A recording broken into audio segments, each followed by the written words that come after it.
Howdy students, we've got our slope video. I have temporarily misplaced my pen. Alright, so slope, we've got y2 minus y1 over x2 minus x1, and this is our slope formula. You will also see it called m. Not sure why it's called m, but I do know, I'm glad it's not s, because my s's look like 5s, and that would be incredibly devastating to many of my equations. So we're looking at slope. Most of the time, you'll be given 2 points and asked to calculate the slope. I've got our example points are going to be 2, 3, 4, 5, and we'll get some more example points down low. You will also see it written in function notation. Many students frustrated and or intimidated by function notation. You should not be. The big deal about function notation with slope is it will always be in that same order.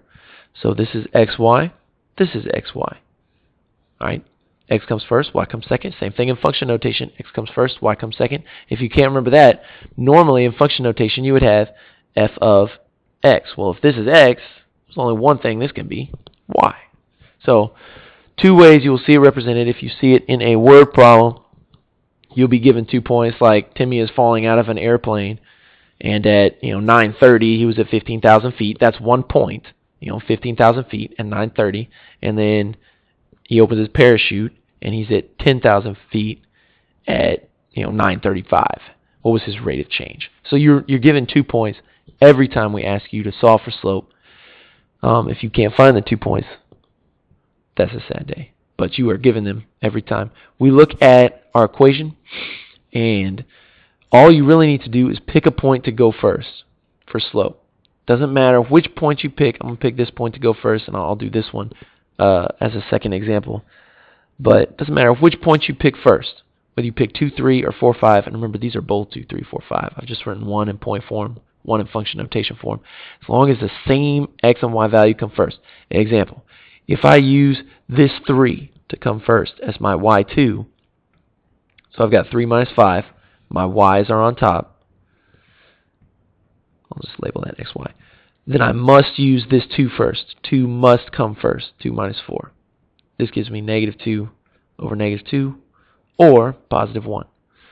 So 3 came first, so 2 must come first. Alright? Notice I got 1. If I use the 5 first, as long as I also use the 4 first, I will get the same answer.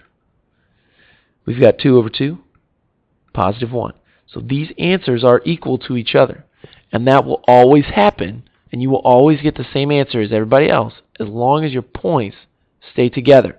So 5, 4 is a point. It must stay together. 2, 3 is a point. Or 4, 5 rather, is a point. It must stay together. 2, 3 is a point. It must stay together.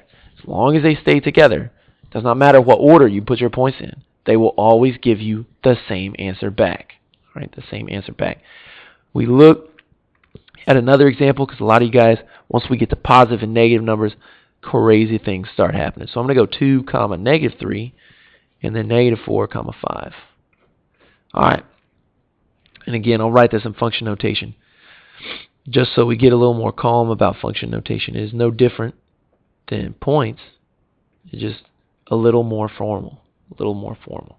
So that's my function notation and my points. These are the same. These are the same. So let's show you what slope looks like with these equations. Slope look like with these points. So I've got negative 3 minus 5. I'm using this y first, this y second. And then I've got positive 2 minus a negative 4. If I am subtracting this negative 4, in essence, I am adding it. So now I can go through and finish it off. Negative 3 minus 5 gives me negative 8. 2 plus 4 gives me 6. This will reduce down to negative 4 over 3. Alright, you always, if you get a negative sign, move it to the top. And I'll show you on the next one. We'll get a negative sign on the bottom. I'm going to move it to the top. So I've got, let's do it the other way. 5 minus negative 3 over negative 4 minus 2. I'm going to get 8 over 6. And my 6 will be negative. And this is going to reduce to 4 over 3. Now notice I had one negative number. I'm always going to move that negative number to the top, because when we get into specific situations involving graphing a line, you're going to want that negative number on top, so when you count off your slope, the top number kind of directs you either up or down, and the bottom number always directs you to the right, always. And that will help you immensely with graphing. So if you get one negative sign, make sure it ends up on the top. Doesn't matter which number is negative, but you want that top number to be negative. It will help you when you graph these lines. Let's take and do one more, and we'll do it with a word problem. So we'll go back to, Timmy is in an airplane. So Timmy is flying. Now Timmy is falling. So he jumps out. And then at 9:30, he's at 1,500 feet. And then at 9:35, he's at, let's say 500 feet. That's pretty quick.